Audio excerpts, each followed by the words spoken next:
Você está sabendo do grande júbilo, da grande alegria que muitos adventistas do sétimo dia ao redor do mundo estão tendo nesse momento? Eles estão reestudando uma profecia que se perdeu no tempo, mas que agora está sendo reestudada. Uma profecia maravilhosa que nos mostra que Jesus está muito mais próximo de voltar do que nós jamais poderíamos pensar. Nós vamos deixar esse vídeo disponível para você agora. Uma profecia que os nossos pioneiros estudaram e defendiam por 80 anos, mas com o passar do tempo foi esquecida. E agora está de volta com toda a força. E a bênção do estudo dessa profecia nos enche o coração de alegria, porque nos mostra que o tempo está próximo, que a noite está terminando e que a estrela da alva nascerá não somente em nossos corações, mas virá para nos buscar o nosso Senhor Jesus Cristo. Meus queridos, assistam esse vídeo. E antes, deixe-me dizer, nós estamos indo para a África ajudar os órfãos e pregar o Evangelho. Estamos indo para a Índia pregar o Evangelho e ajudar os leprosos. Nós temos ido a muitos países e queremos continuar ajudando os outros com atos de amor, de misericórdia e pregando o Evangelho, assim como Jesus fazia. Se você quiser fazer parte desse movimento profético, desse movimento missionário, você pode enviar a sua doação com o número que está na tela. Deus te abençoe. Por favor, ore antes de assistir esse vídeo. E segunda coisa que eu peço com muito carinho, distribua, espalha esse vídeo. Todos precisam saber que Jesus Cristo está às portas. Deus te abençoe. Nos vemos no nosso próximo vídeo. Em nome de Jesus. Amém e amém. A maior parte da igreja acredita que o rei do norte é o Papa. A confusão está aqui.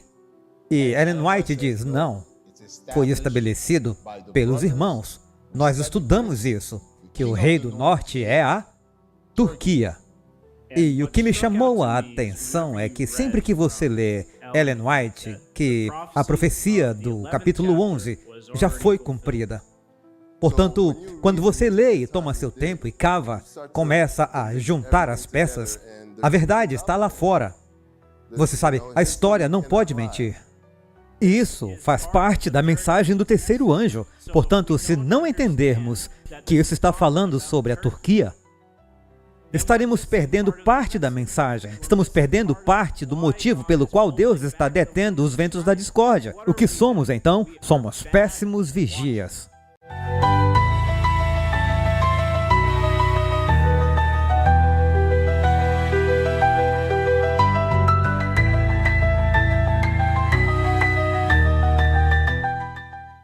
Eu queria que vocês estivessem presentes quando trocávamos mensagens, quando descobrimos essas citações, porque foi como uma repreensão.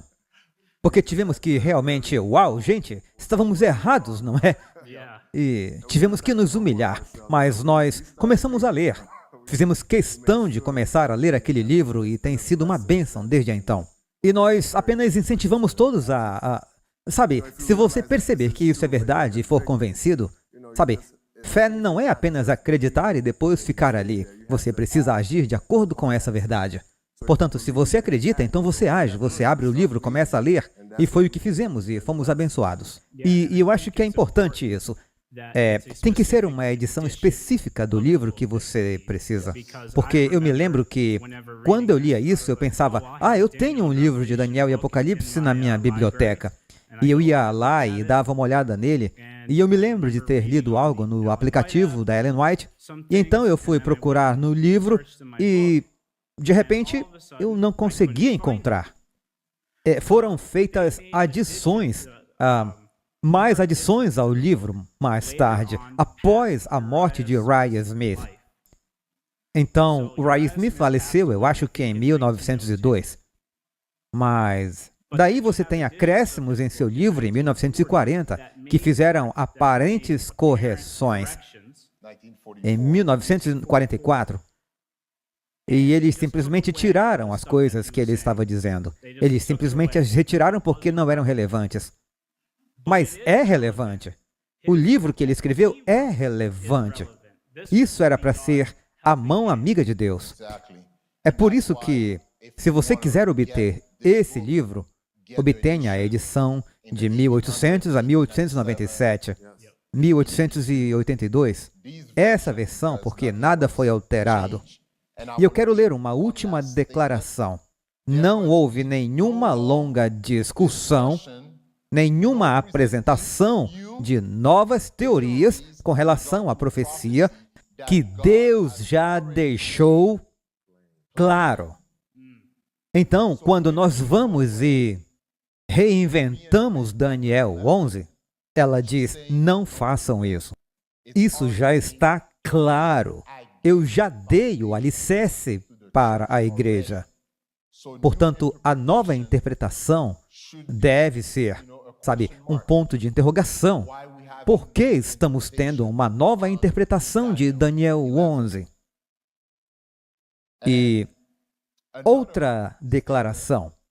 Essa foi um pouco mais assustadora, porque diz aqui, aqueles que estavam se preparando para entrar no ministério, que desejam se tornar estudantes bem-sucedidos da profecia, encontrarão em Daniel e Apocalipse uma ajuda inestimável. Eles precisam entender esse livro. Ele fala do passado, do presente e do futuro, traçando o caminho de forma tão clara que ninguém precisa errar nele. As grandes questões essenciais que Deus gostaria de apresentar ao povo são encontradas em Daniel e Apocalipse. Ali se encontra uma verdade sólida e eterna para esta época. Todos precisam da luz e da informação que ela contém. O que é surpreendente sobre o livro de Daniel e Apocalipse é que muitas pessoas afirmam, isso é apenas o ponto de vista de Uriah Smith. Bem, Tiago White, que é comumente usado para promover controvérsias contra Uriah Smith, disse o seguinte: esses pensamentos não são fruto de quantos cérebros? De um cérebro. No tempo do fim, o Apocalipse deveria ser aberto e desvendado. E do livro aberto, a luz tem brilhado.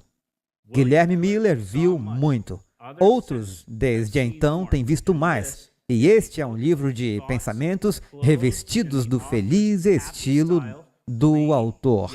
Simples, porém crítico e prático, chegando às necessidades espirituais das pessoas comuns, porém elevado e digno. Essa obra padrão deveria estar na biblioteca de todo crente. Alguns crentes, não todo crente. E então, como surgiu esse livro? Este foi fruto de muitos pensamentos. O fruto de muitos. Mas como surgiu esse livro? Em 1872, 5 anos após a impressão de Considerações em Apocalipse, um volume complementar, Considerações em Daniel, foi publicado e anunciado para venda em 31 de dezembro de 1872. Esse volume também representava em grande parte o estudo individual, estudo conjunto, certo? De estudantes da Bíblia capacitados, depois de passar por várias edições como volumes individuais. Os 2 livros complementares apareceram em 1881 como uma obra combinada chamada Pensamentos sobre Daniel e Apocalipse. Uau! Então, isso foi construído por várias pessoas estudando. Foi construído por pessoas que se reuniram e estudaram a palavra de Deus. É o que estávamos fazendo em relação a muitas doutrinas. Tínhamos de desafiar uns aos outros. Eu não sei se isso se encaixa aqui. Talvez precisemos de outra coisa. Talvez haja um pouco mais de luz. Talvez haja algo que tenhamos deixado passar, mas era um estudo constante em conjunto. E a importância disso não pode ser exagerada. Precisamos estudar juntos. E se eu puder interromper, Nick, é isso que os pioneiros costumavam fazer. Eles costumavam estudar juntos. Portanto, você pode ter a sua ideia sobre este e aquele capítulo, mas quando você vem com outro irmão que está estudando ou outra irmã, você está sendo desafiado e se estivermos usando o mesmo livro, descobriremos a verdade. Voltaremos à plataforma que foi estabelecida para nós. E ao fazermos isso, estaremos avançando muito mais rápido. Em vez de eu ler o livro sozinho, se o grupo de 3 ou 4 pessoas pegarem o livro de Daniel e Apocalipse, os pioneiros, Ellen White, a Bíblia, e dizerem, o que você aprendeu hoje? Use a sua rede social para ajudar uns aos outros a obter a verdade. Em alguns meses, a Ellen White diz, temos que desaprender para reaprender em alguns meses. E se nos reunirmos e fizermos essas coisas, voltaremos para a plataforma. E eu acho que essa é uma boa maneira de nos mantermos longe do erro, porque estamos sempre desafiando uns aos outros. Sabe, uma pessoa vem com uma teoria e a outra a desafia, e isso nos mantém na linha quando continuamos fazendo isso. Então eu acho que é definitivamente um bom modelo, assim como a experiência do cenáculo. Em 1888, Ellen White fala sobre isso. Como eles estavam juntos, assim a chuva serôdia cairia, como eles estavam estudando juntos. Portanto, vemos muitas vezes na Bíblia e até mesmo nos escritos de Ellen White e dos pioneiros, como o fato de estarem juntos, estudando juntos, foi o que os ajudou a avançar no movimento. E vimos essa semana com Mackenzie que a doutrina cairá como a chuva.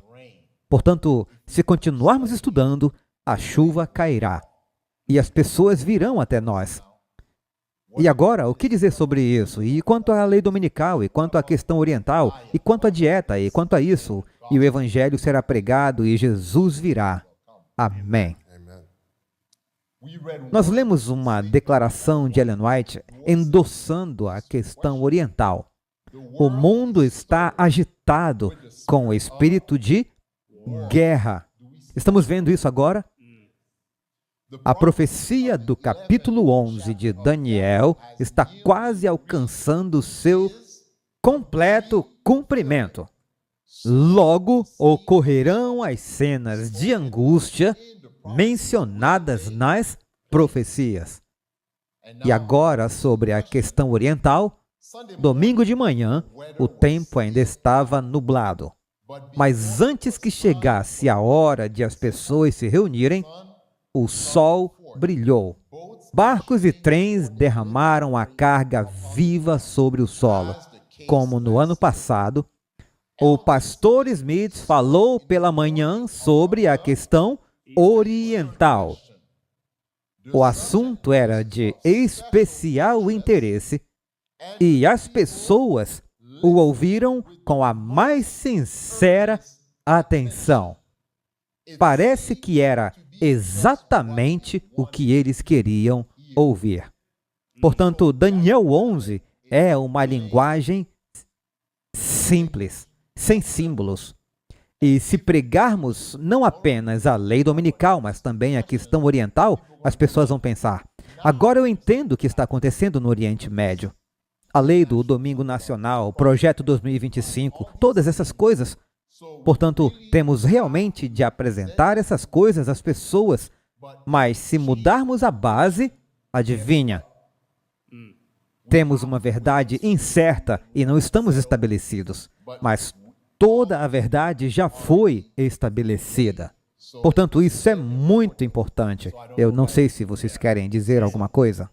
O que me chamou a atenção é que sempre que você lê de Ellen White, que a profecia do capítulo 11 já foi cumprida. Agora, algumas pessoas dirão que isso foi cumprido até o ponto, digamos, do verso 40. Mas se considerarmos o contexto do que ela está dizendo aqui, e o contexto do que era a interpretação em sua época, Então, na verdade, seria até o versículo 44. Esses versículos foram cumpridos até o versículo 44. E o que é também surpreendente, e vamos abordar isso daqui a pouco, é que o assunto era de interesse especial.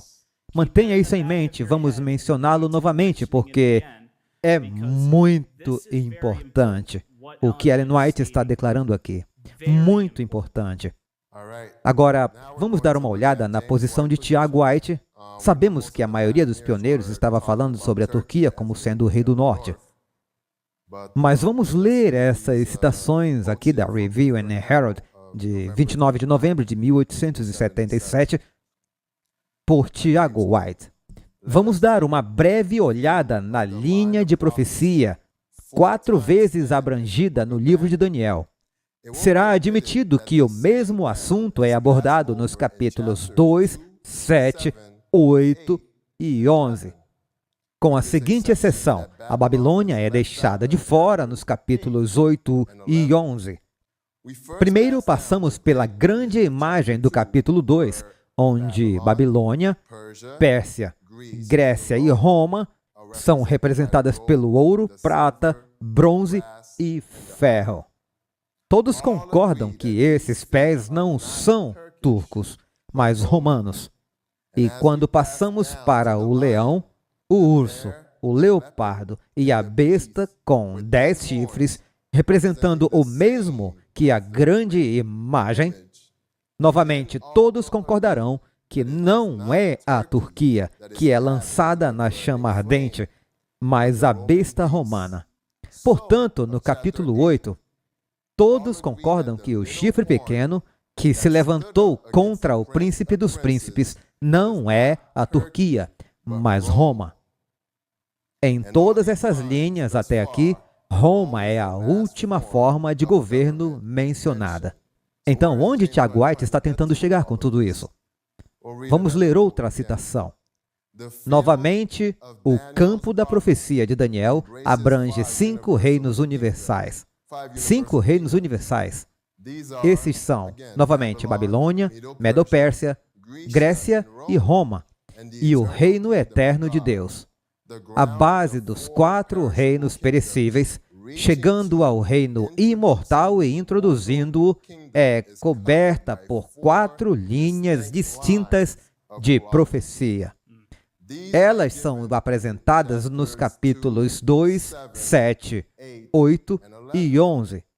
O capítulo 11 de Daniel encerra a 4ª monarquia com essas palavras, que se encontram em Daniel 11:45 e capítulo 12, versos 1 e 3. E o estudante de profecia é assim levado pela corrente do tempo desde a Babilônia e o auge da glória daquele reino passado, Medo-Pérsia, reino da Grécia e Império Romano, que chega ao seu fim na segunda vinda de Cristo. Portanto, sua maneira de tentar concluir qual era o último reino em Daniel 11 é que, bem, se em Daniel 2, se em Daniel 7 e em todos os outros capítulos ele está terminando com Roma, então Daniel 11 deve ser a mesma coisa. Portanto, estamos vendo aqui uma mudança da sua posição em relação aos outros pioneiros. E vamos ver um pouco mais sobre por que isso aconteceu. Mas, Cole, se eu puder fazer uma interrupção, você já viu eu acho que no segundo parágrafo, o capítulo 11 de Daniel termina com a 4ª monarquia, com essas palavras de Daniel 11:45. Embora Tiago White tenha mudado sua posição da Turquia para Roma, ele já está colocando o fim no versículo 45. Não sei se você percebeu isso. Hoje, sua nova interpretação é do 40 ao 45. Aqui ele ainda permanece literal. Ele está apenas atribuindo isso a Roma. Mas vimos isso hoje de manhã. Qual era o papel dos bárbaros? Atacar Roma. O quê? Atacar Roma. E qual era o papel do Império Otomano?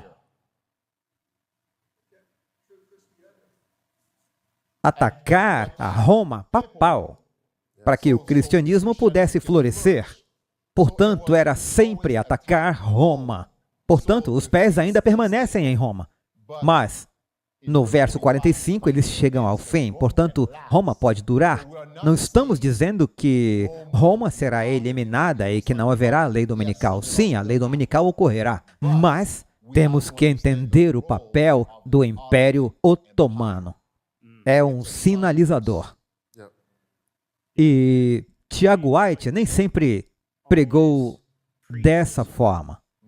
No início, ele ensinava que era o papado, mas depois mudou, porque, obviamente, ele endossou o livro Daniel e Apocalipse, dizendo que esse era o pensamento de muitos.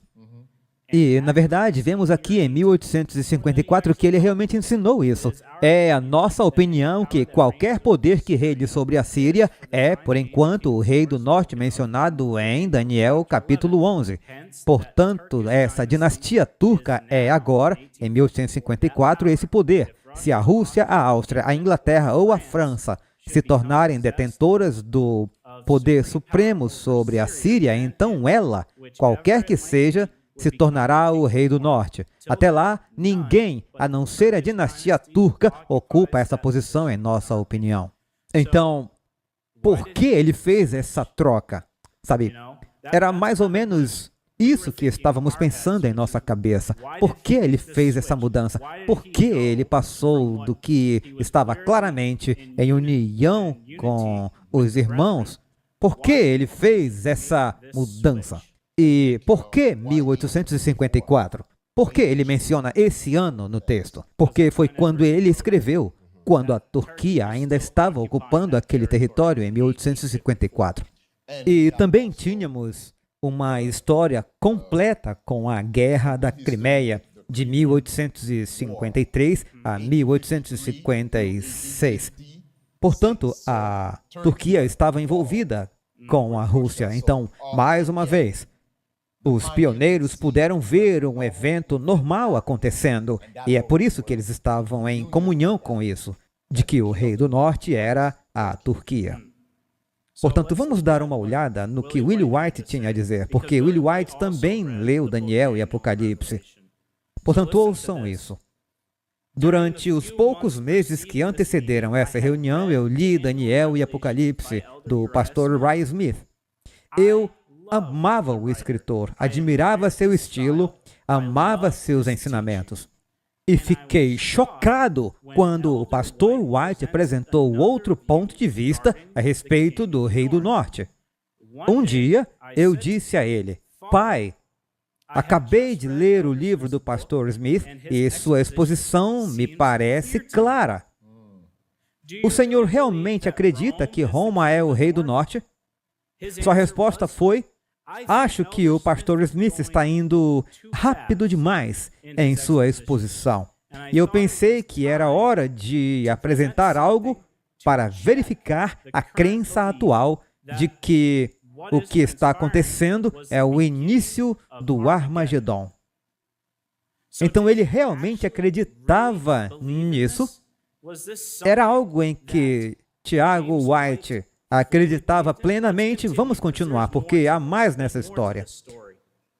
Nos esforços de meu pai para despertar nossos irmãos, a fim de saldar a dívida do BC College e levantar dinheiro para o BC Sanatório e para a missão europeia e para a missão britânica proposta e outras coisas, ele recebeu o apelo. É tarde demais.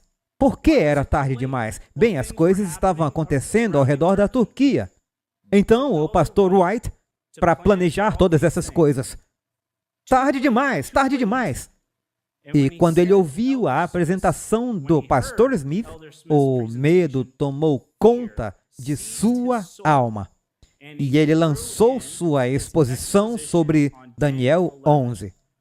Não tanto porque ele realmente acreditasse nisso, mas porque ele achava que isso controlaria um movimento, que ele achava que estava beirando o fanatismo. e poderia levar ao impedimento do trabalho a ser feito.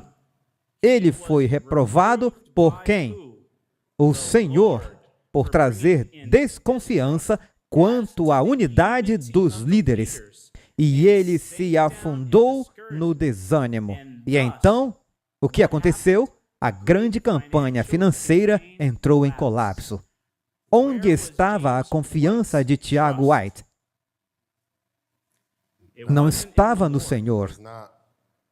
Estava em seu medo de como prover as finanças de todas essas coisas, quando ele deveria estar acumulando tesouros no céu. E então, como ele foi repreendido pelo Senhor? Vamos ler no Manuscript Releases, volume 15, página 21. Essa é Ellen White para o seu marido.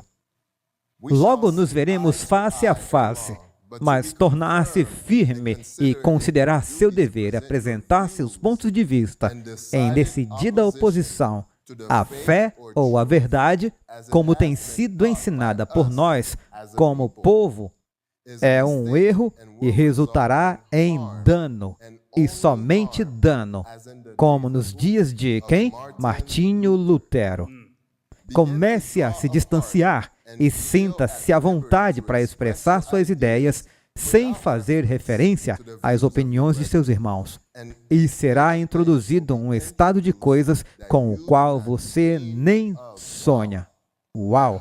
Meu marido tinha algumas ideias sobre alguns pontos que diferiam das opiniões de seus irmãos.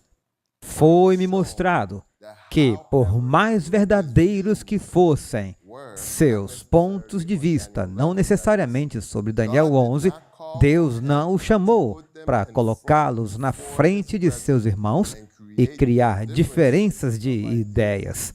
Portanto, a maneira como Tiago White lidou com a situação não estava de acordo com a vontade de Deus, mesmo que o que ele estava dizendo pudesse ser verdade.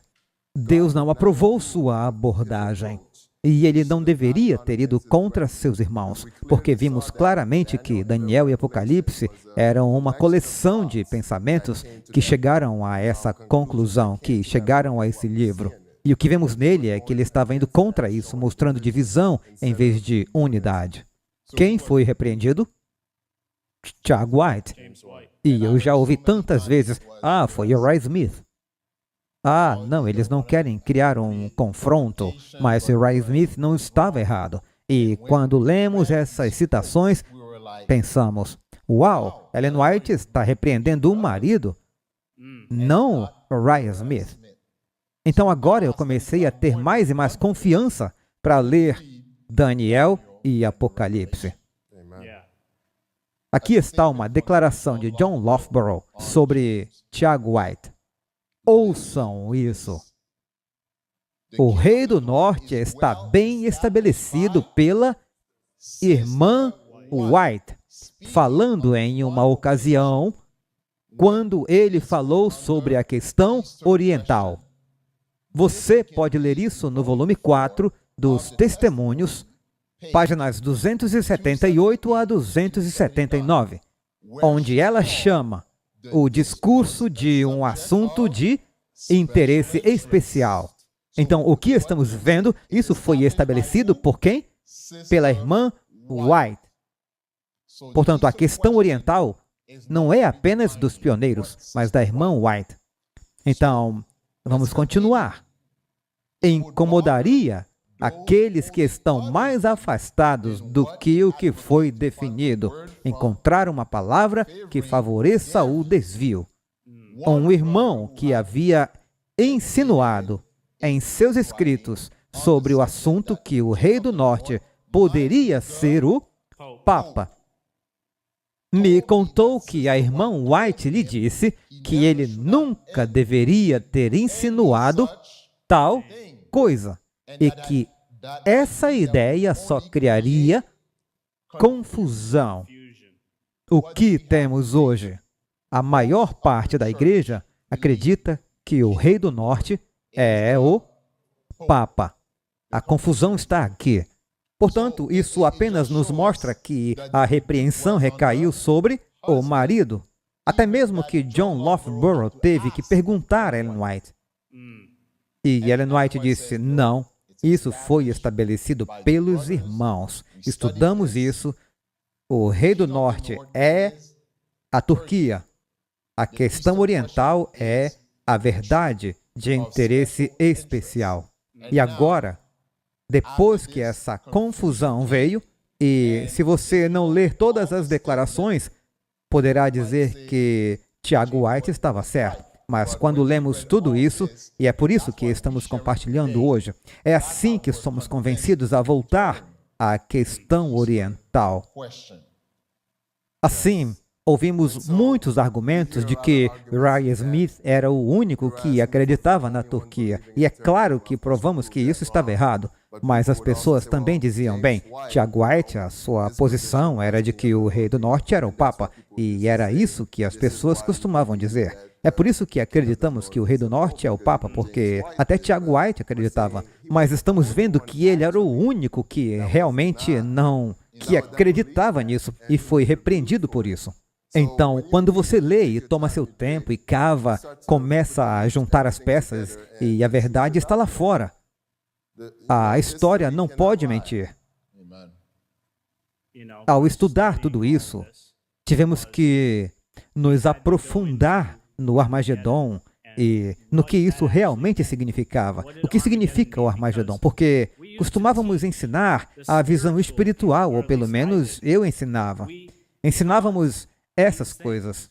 Mas agora, chegando ao alicerce de um entendimento literal, como então consideramos o Armagedon? Sim, porque mesmo quando olhamos para Lewis Ware, ele não falou apenas sobre aqueles que acreditam no Rei do Norte, mas aqueles que também acreditam que o Armagedon era literal, rejeitariam a justiça pela fé. Então, vamos dar uma olhada nisso. Em Apocalipse 16, verso 12, lê-se: "E o sexto anjo derramou a sua taça sobre o grande rio Eufrates, e a sua água secou-se, para que se preparasse o caminho dos reis do Oriente."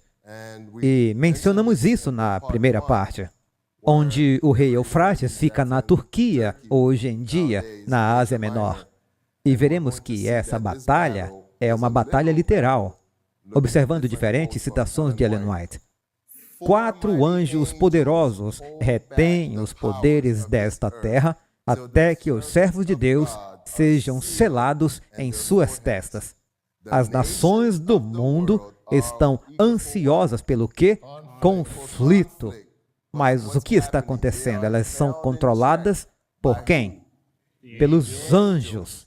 Quando esse poder restritivo for removido, virá um tempo de aflição e angústia. Por quê? Porque agora, aqueles que estavam ansiosos por conflitos, não haverá nada que os impeça de seguir em frente. E essa é uma das razões pelas quais a realização dos 4 ventos está impedindo a ocorrência de guerras piores do que as que estamos vendo agora. Embora estejamos vendo guerras e rumores de guerras, poderia ser pior, vai piorar. Mas os 4 ventos estão sendo mantidos nesse momento. Ela prossegue. Serão inventados instrumentos mortais de guerra. Trata-se de armas espirituais ou armas físicas? Me parece literal quando lemos isso. Navios com sua carga viva serão sepultados no grande abismo. Como isso está acontecendo? É porque está ocorrendo uma guerra real e literal. Todos os que não têm o Espírito da Verdade se unirão sob a liderança de agências satânicas. Mas eles devem ser mantidos sob controle até o quê?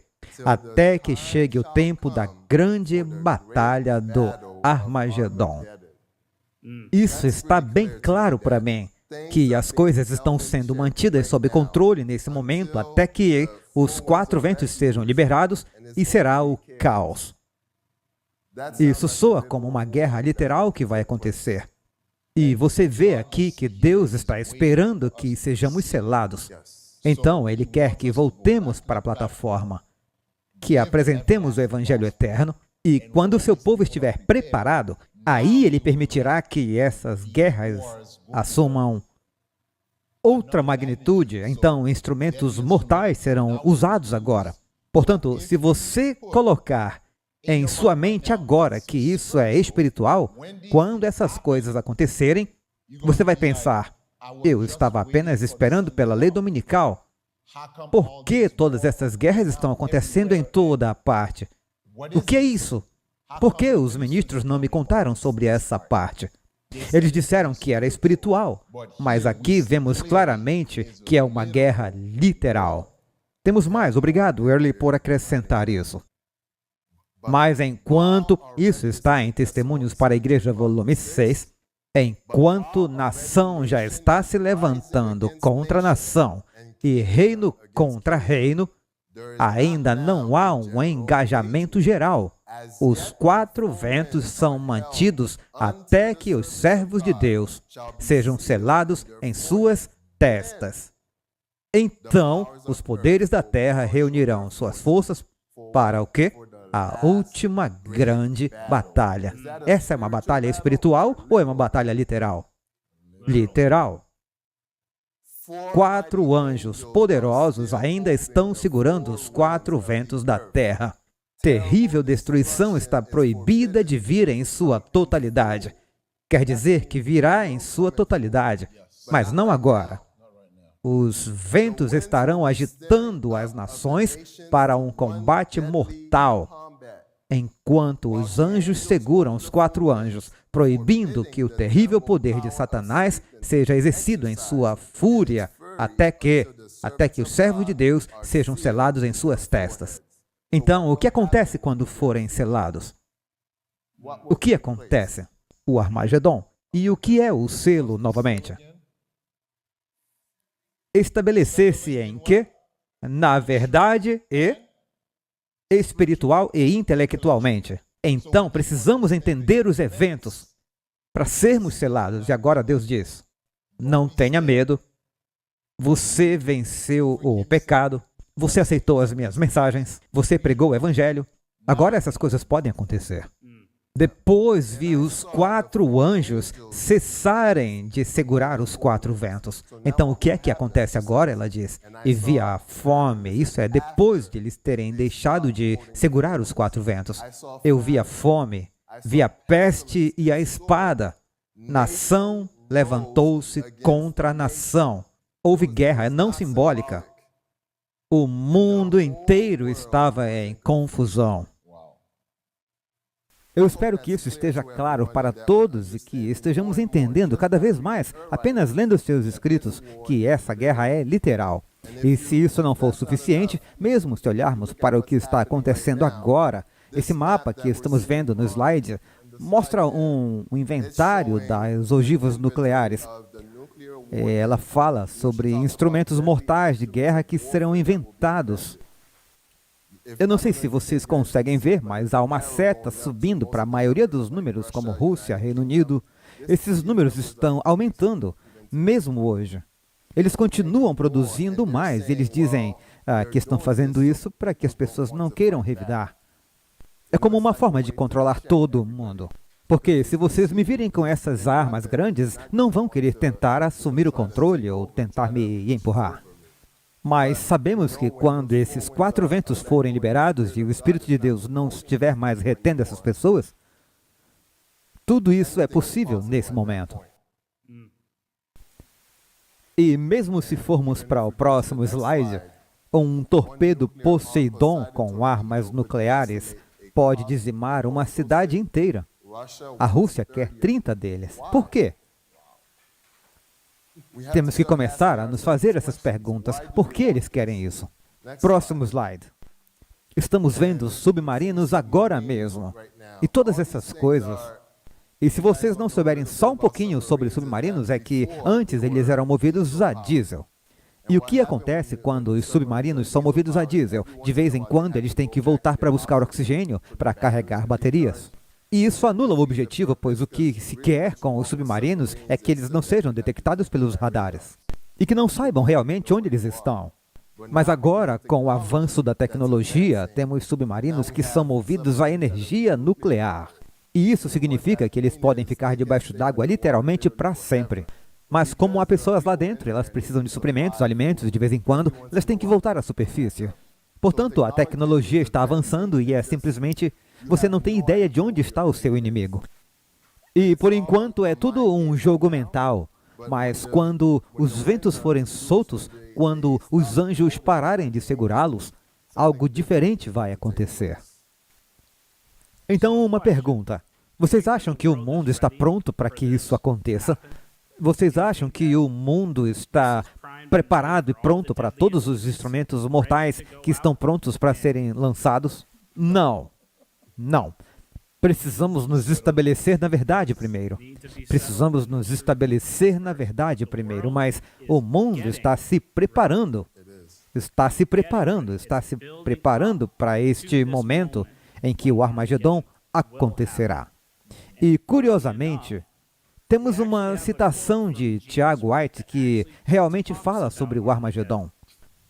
Novamente, pode-se perguntar como o caminho dos reis do Oriente será preparado pela secagem ou pelo consumo do poder otomano. A resposta é óbvia. Qual é o caminho a ser preparado por esses reis? Resposta: para chegar à grande batalha. Onde a batalha será travada? É em Jerusalém. Vejam Joel e Sofonias. Mas Jerusalém está nas mãos dos turcos. Eles detêm a posse da terra da Palestina e dos sepulcros sagrados. Aqui está o pomo da discórdia. Neles as nações fixaram seus olhos cobiçosos e invejosos. Onde elas fixaram seus olhos? Na Turquia. Mas embora a Turquia agora os possua e outros o desejem, considera-se necessário para a tranquilidade da Europa que a Turquia seja mantida em sua posição a fim de preservar, como se diz, o equilíbrio de poder. Portanto, sua função no momento parece ser meramente como a de uma concha grande e distendida, que enquanto puder ser impedida a desmoronar, mantém à distância potências beligerantes e hostis. Portanto, as 4 potências aliadas da Europa se comprometeram a manter a integridade do trono do sultão. Somente por elas ele é mantido agora.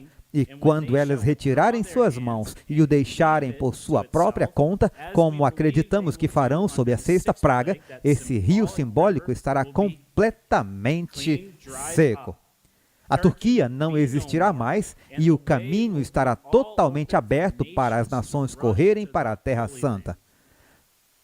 Os reis do Oriente, as nacionalidades, os poderes e os reinos que se encontram a leste da Palestina terão um papel notável nessa questão, pois Joel diz, referindo-se à cena, despertem as nações e subam ao vale de Jeosafá. E sempre que você ouve, lê e discute com outras denominações e outras religiões, para onde todas elas estão indo? Estão todos indo para Jerusalém. Todo mundo quer Jerusalém. Portanto, não é incrível como a Turquia é uma das razões que está mantendo tudo unido? Então, por que o Armagedon ainda não aconteceu? Como isso está relacionado? Como tudo isso está relacionado às 3 mensagens angélicas? Nós tocamos no assunto brevemente, mas como isso está relacionado à 3ª mensagem angélica? Qual era a 3ª mensagem angélica? Vamos fazer um breve resumo. Mackenzie tem falado sobre isso. E seguiu-se o 3º anjo, dizendo com grande voz, se alguém adorar a besta e a sua imagem, e receber o sinal na sua testa ou na sua mão, esse beberá do vinho da ira de Deus, que se deitou sem mistura no cálice da sua ira, e será atormentado com fogo e enxofre na presença dos santos anjos e na presença do Cordeiro. E a fumaça do seu tormento sobe para todo sempre, e não tem repouso nem de dia nem de noite, os que adoram a besta e a sua imagem, e qualquer que receber o sinal do seu nome. Aqui está a paciência dos santos. Aqui estão os que guardam os mandamentos de Deus e a fé em Jesus. Por que é importante que eles guardem os mandamentos de Deus?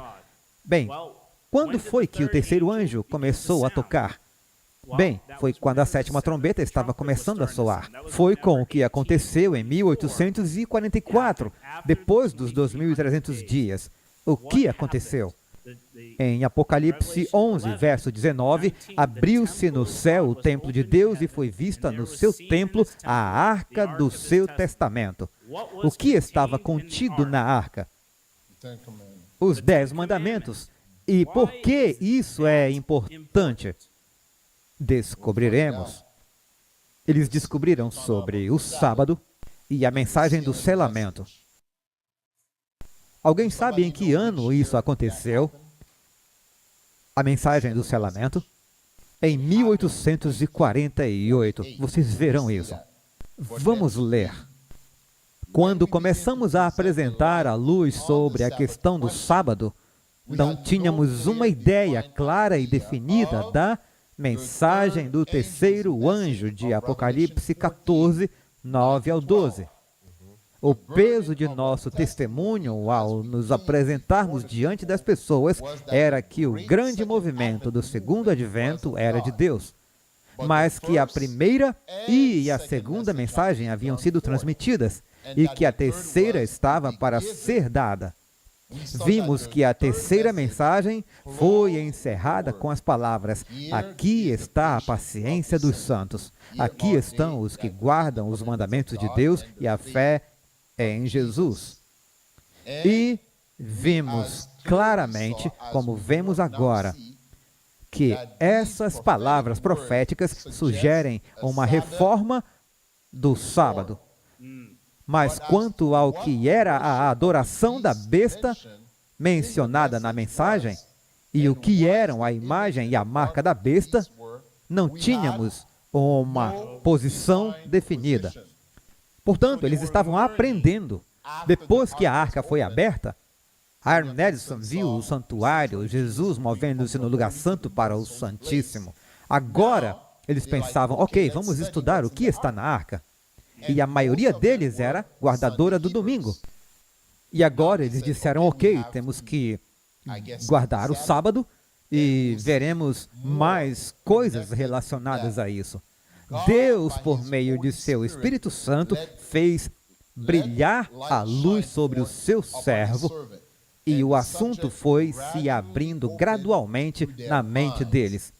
É necessário muito estudo e cuidado para pesquisá-lo. Link após link, com cuidado, ansiedade e trabalho intencional, a obra avançou até que a grande verdade da nossa mensagem, um todo claro, conectado e perfeito, foi dado ao mundo. Portanto, todas essas mensagens devem estar conectadas. Vimos que a primeira e a segunda mensagem do anjo foram dadas e também estavam ligadas ao Império Otomano. Será que achamos que a última, a mensagem do terceiro anjo, também está ligada aos últimos eventos? Vamos ler um pouco mais. E, como você disse, Early, o selamento começou em 1848. E vamos ler algumas citações, eu creio que o de John Loughborough. Eu vou citar um trecho de um tratado publicado em 1852. Uma visão dada à irmã White na casa do irmão Harris, em Centerport, Nova York, em 24 de agosto de 1850. Eu vi que Satanás trabalhará agora mais poderosamente do que nunca, pois ele sabe que seu tempo é curto e que o selamento logo terminará. E agora ele trabalhará com todas as insinuações para tirar os santos de sua guarda e fazê-los dormir sobre a verdade presente. A propósito, ele ainda está fazendo isso hoje e duvidando dela, de modo a impedir que sejam selados com o selo do Deus vivo. Lemos em Primeiros Escritos, Experiências e Visões, página 49, edição antiga. O tempo do selamento é muito curto e logo terminará. Agora é o momento, enquanto os 4 anjos estão segurando os 4 ventos, de tornar seguro o nosso chamado e eleição. Foi por causa dessas declarações claras, é John Loughborough falando, que nosso povo e ministros, até 1894, acreditaram e pensaram que a obra de selamento estava em andamento desde 1848,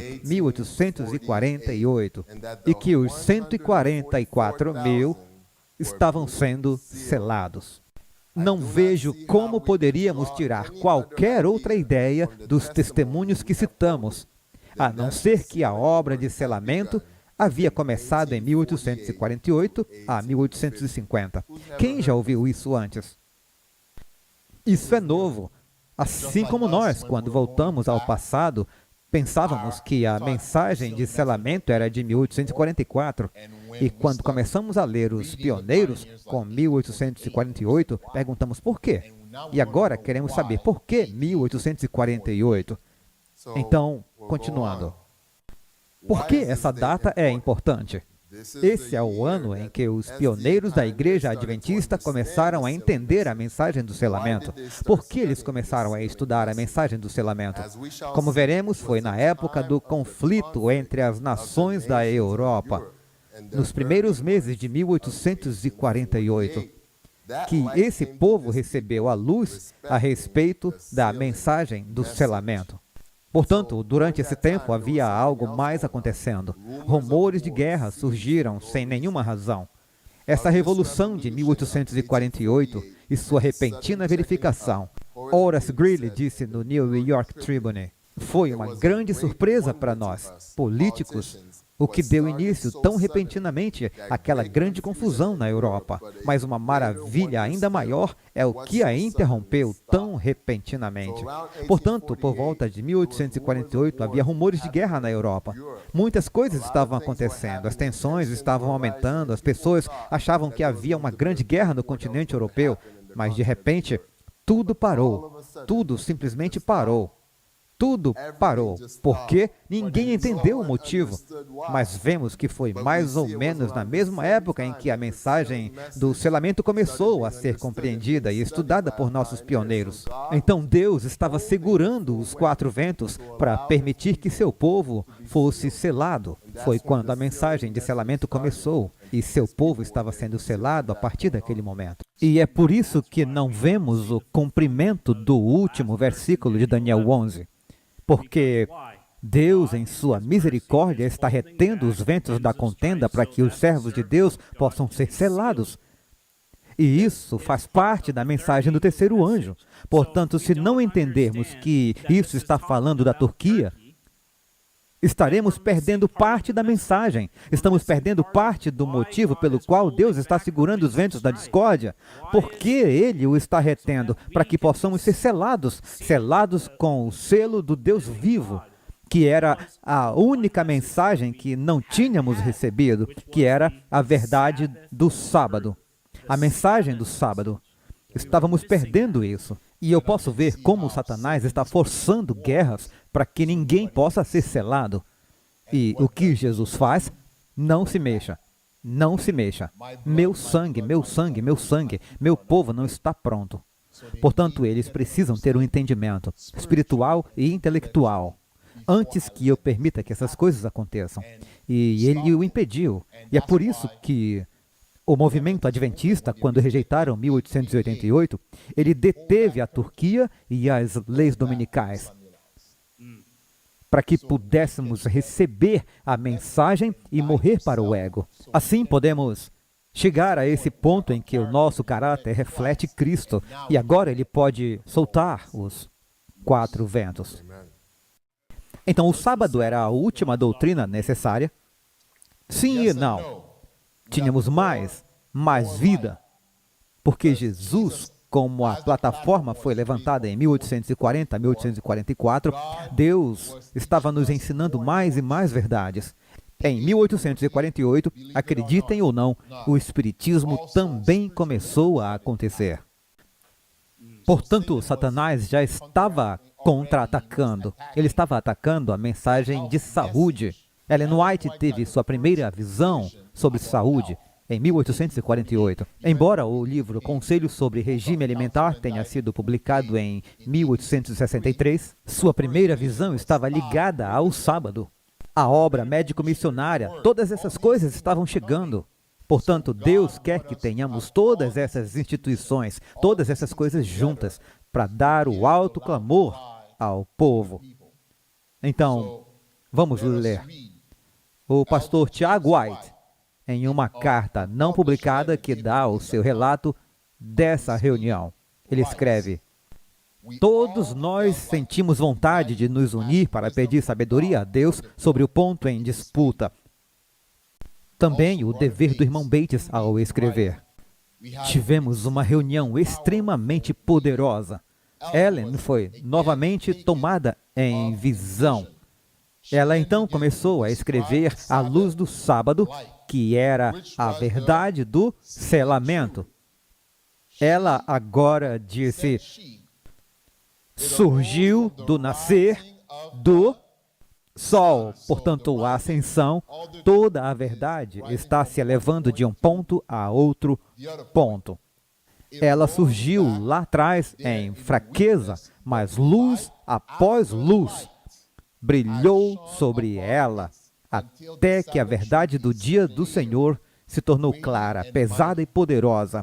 Como o sol, quando nasce pela primeira vez, ele nasce frio, mas à medida que se eleva, ele se torna mais quente e poderoso. Assim, a luz e o poder aumentaram cada vez mais até que ele se tornou poderoso, santificando a alma. Mas, ao contrário do sol, nunca se porá. A luz do dia do Senhor estará em seu máximo brilho quando os santos forem imortais. Ela se elevará mais e mais até que a imortalidade chega. Uau! Então, o ajuste final é quando nos tornamos imortais. Portanto, Deus está nos selando com essas mensagens que temos que nos apoderar e estar prontos para a sua vinda. E eu acho que é importante entendermos o que exatamente está acontecendo aqui. Toda a doutrina que temos, portanto, está ligada a essa verdade do sábado. Se é o nascer do sol que conduz e sempre se eleva mais e mais e mais até que os santos sejam imortais, então todas essas doutrinas devem conduzir à verdade do sábado. Elas devem levar a isso. E é por isso que eu acredito que quando as pessoas perguntam sobre a questão oriental, onde isso se encaixa, porque Deus disse que precisamos guardar os mandamentos e a fé de Jesus.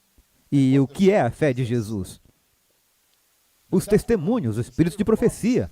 Portanto, se a questão oriental for encontrada nos testemunhos, se você rejeitar isso, rejeitará os testemunhos. Isso é sério. Você vai ser selado se rejeitar a fé de Jesus? Não. Portanto, temos que obter ambos, os mandamentos de Deus e a fé de Jesus, ou seja, o espírito de profecia. E é isso que estava faltando em nosso movimento do Advento. Nós começamos com a verdade do sábado, a reforma de saúde, e gradualmente fomos subindo até onde? Do que estávamos precisando? Estávamos precisando da mensagem da justificação pela fé, que é a mensagem do terceiro anjo. Quando lemos em Apocalipse 14:12, no próximo slide, aqui está a paciência dos santos. Aqui estão os que guardam os mandamentos de Deus. Nós lemos isso. E a fé em Jesus. O que estava faltando? A fé de Jesus. E Ellen White diz: vários me escreveram perguntando se a mensagem da justificação pela fé é a mensagem do terceiro anjo. E eu disse que é, em verdade, a mensagem do terceiro anjo. E se passarmos para o próximo slide, ela diz algo sobre o povo do Advento e sobre o que eles estavam fazendo. Nós somos ótimos em pregar a lei. Somos ótimos nisso. Mas veja o que ela está dizendo. Porque algumas pessoas diziam, sabe, você está muito empolgada com essa mensagem de justificação pela fé. Seja um pouco mais moderada. Vamos ler o que ela tem a dizer. Vocês encontrarão aqueles que dirão, você está muito entusiasmado com o assunto. Você está sendo sincero demais. Você não deveria estar buscando a justiça de Cristo e dando tanta importância a isso. Você deveria pregar o quê? A lei. Como povo, pregamos a lei até ficarmos tão secos quanto as colinas de Gilboa, que não receberam orvalho nem chuva. Devemos pregar Cristo na lei, e haverá seiva e nutrição na pregação que será como alimento para o faminto rebanho de Deus. Não devemos confiar em nossos próprios méritos, mas nos méritos de Jesus de Nazaré. Então, não estão vendo? Isso é de grande importância. Que estejamos fazendo todas essas coisas, que estejamos ensinando todas essas coisas, que estejamos acreditando em todas essas doutrinas, porque então iremos adiante e teremos essa paixão, esse entusiasmo pela mensagem da justiça pela fé. Não seremos como o que Louis Ware estava dizendo, essas pessoas estão rejeitando a mensagem da justiça pela fé. Seremos como os proponentes da justificação pela fé, pregando toda a verdade e nada além da verdade. Essa é a mensagem para o nosso tempo, o tempo em que estamos vivendo. E então, quando é que esse terceiro anjo vai dar o alto clamor? Vimos que o primeiro anjo estava clamando em alta voz. Então, eu vou fazer algumas perguntas e respostas. Felizmente para vocês, as respostas estão na tela. Então, que profecia causou o alto clamor na mensagem do primeiro anjo? Qual foi ela? A profecia da sexta trombeta, a Turquia ficando sob o domínio das nações europeias. Então, qual profecia causará o alto clamor do terceiro anjo? A Turquia indo para Jerusalém, encontrada em Daniel 11:45, e o que é comumente chamado de terceiro ai. Então, algumas perguntas para pensar. A Turquia foi luz de Deus com relação à mensagem do primeiro e do segundo anjo? Então, a Turquia não é luz de Deus com relação à mensagem do terceiro anjo? Então, por que essa profecia não se cumpriu? Será que é porque a entendemos errado? Houve essa espera de 120 anos ou mais? É porque entendemos errado? Bem, não estamos pregando a terceira mensagem angélica, que é a justificação pela fé, que é o Evangelho. Há apenas uma coisa na Bíblia, que a Bíblia afirma que traz o fim. E o que é isso? O Evangelho. Em Mateus 24:14, e este Evangelho do Reino será pregado em todo o mundo, em testemunho a todas as nações, e então virá o fim. Temos que nos ocupar, pessoal. Temos que começar a fazer os negócios de Deus aqui. Temos que espalhar a luz. Temos que compartilhar essas verdades. Porque é disso que o mundo precisa, certo? Acreditamos que é disso que o mundo precisa, então devemos sair, deveríamos estar falando, deveríamos estar proclamando essas coisas. Porque, senão, o que somos então? Somos péssimos vigias. E fomos chamados para sermos verdadeiros atalaias. E também a luz que vem de trás. Porque quando vimos essa apresentação esta semana, se você não entende como começamos a estabelecer o dia 22 de outubro de 1840, e você prega apenas a justiça pela fé, eles dizem, seu movimento começou com um erro. Como assim justificação agora? Então você tem que passar por toda a experiência até a justificação pela fé e aceitar toda a doutrina. E você permanecerá nessa plataforma. Essa doutrina, a questão oriental, realmente é o nosso testemunho por trás disso. Isso foi meio que esquecido. Nós realmente não a conhecíamos. Eu tenho certeza de que todos vocês não sabiam disso. Mas por quê? Por que trazer isso de volta? Por que estamos tão empenhados em trazer isso de volta? E há algumas coisas que eu acho que podem lhe interessar. E acho que é parte da visão de Abacuque 2, versos 2 e 3. E o Senhor me respondeu e disse: escreve a visão e torna-a bem legível sobre tábuas, para que a possa ler aquele que passa correndo, porque a visão é ainda para um tempo determinado, mas se apressa para o fim e não mentirá.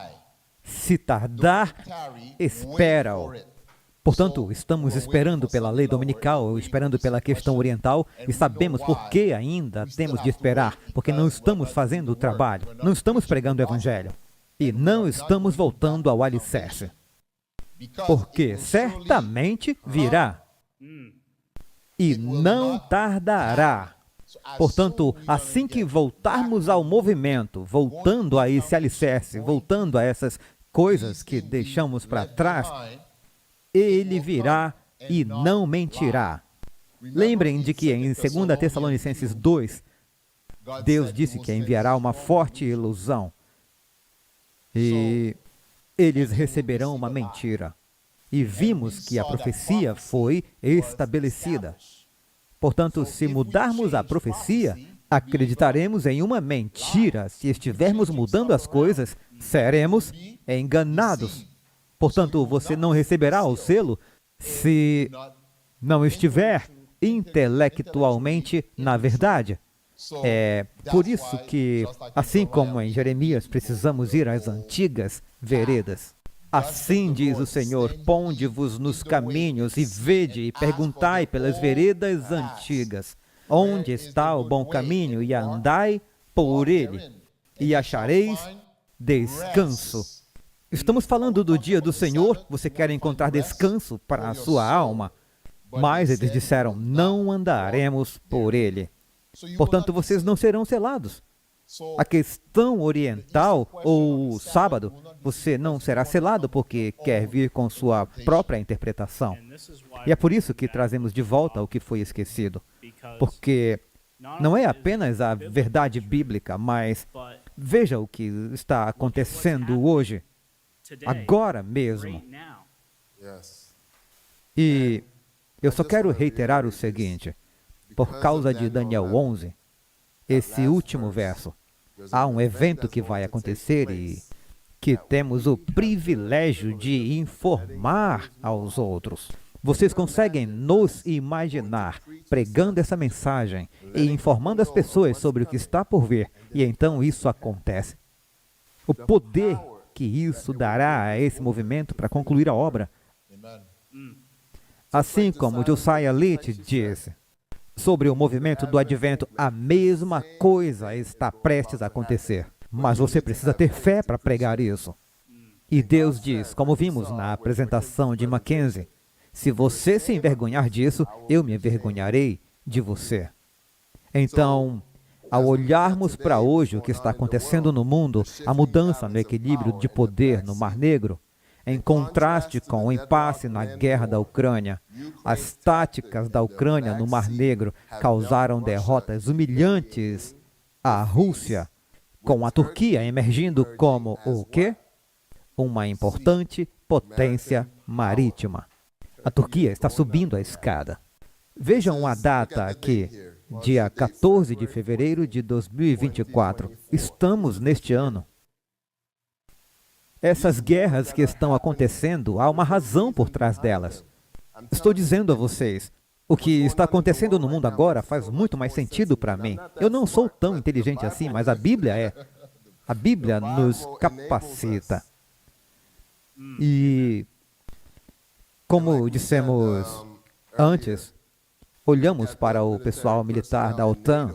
Quem é o número 2 depois dos Estados Unidos? Há uma grande diferença, mas ainda assim, quem é o número 2? Turquia. Eles têm o maior número de militares dentre todos os países da OTAN. À frente da França, Reino Unido, Alemanha, todas essas grandes nações que consideramos quando pensamos na OTAN. A Turquia está em primeiro lugar quando se trata de pessoal militar. E também, não sei se vocês sabiam, mas na guerra entre a Ucrânia e a Rússia, a razão pela qual a Ucrânia ainda consegue resistir à Rússia, uma das razões, pelo menos, foi por causa dos drones fabricados pela Turquia, que eles estão usando para destruir o equipamento da Rússia. Portanto, a Turquia está crescendo. Podemos dizer que muitas das coisas que eles fabricam para a guerra, instrumentos de guerra, estão sendo usadas atualmente em todo o mundo e eles estão aumentando. Portanto, não podemos considerar isso levianamente. Isso meio que mostra onde estamos no tempo agora. E nós vemos a questão oriental acontecendo agora. Sim. Então, vejamos esse artigo em 2016. Turquia, a questão oriental está de volta. A notícia está nos dizendo o que Ellen White declarou sobre a questão oriental. Ela está de volta. Erdogan da Turquia ameaça invadir onde? Israel sobre a guerra em Gaza, enquanto a tensão regional cresce. Então, quando começarmos a ler os pioneiros novamente e começarmos a ver isso, ficaremos tipo, uau, isso está prestes a acontecer. E em que ano foi isso mesmo? Esse ano, 29 de julho de 2024. Isso foi no mês passado. No mês passado. A profecia está se cumprindo diante dos nossos olhos agora mesmo. E é por isso que sentimos a urgência de lhes dizer, irmãos e irmãs, porque a história, a profecia, está se cumprindo. Mas será que vamos nos ocupar com a pregação das 3 mensagens angélicas? Vamos à igreja? Vamos sair e contar para as pessoas? Sim. Bem, se você puder, por favor, ajoelhe-se comigo. Ajoelhem-se comigo em oração para que possamos pedir a Deus que nos ajude com o que precisamos fazer para que muitas pessoas possam ser salvas. Oh Pai Celestial, obrigado. Obrigado por essa mensagem. Obrigado por Tua Palavra, por Tua Bíblia. Obrigado pelos pioneiros, por Ellen White. Obrigado por nos dar um alicerce no qual podemos confiar e no qual podemos nos apoiar, para que saibamos que o Senhor está nos guiando. Que o Senhor está nos guiando de volta ao céu. Está nos guiando de volta para Ti, Senhor. Mas agora eu peço que o Senhor esteja conosco agora. Envia o Teu Espírito Santo, imprima-o em nós para que possamos nos movimentar e estar ocupados. Vamos divulgar as mensagens que o Senhor nos deu. A primeira, a segunda e a terceira mensagem angélica em sua totalidade, Senhor. Senhor, queremos que o Senhor venha logo, não é? Queremos que o Senhor venha logo. Então, Senhor, prepara-nos, prepara as pessoas, prepara a noiva, adornada e pronta para a sua vinda. Senhor, eu peço que o Senhor esteja com cada um de nós, aqueles que estão presentes aqui, os que estão assistindo online.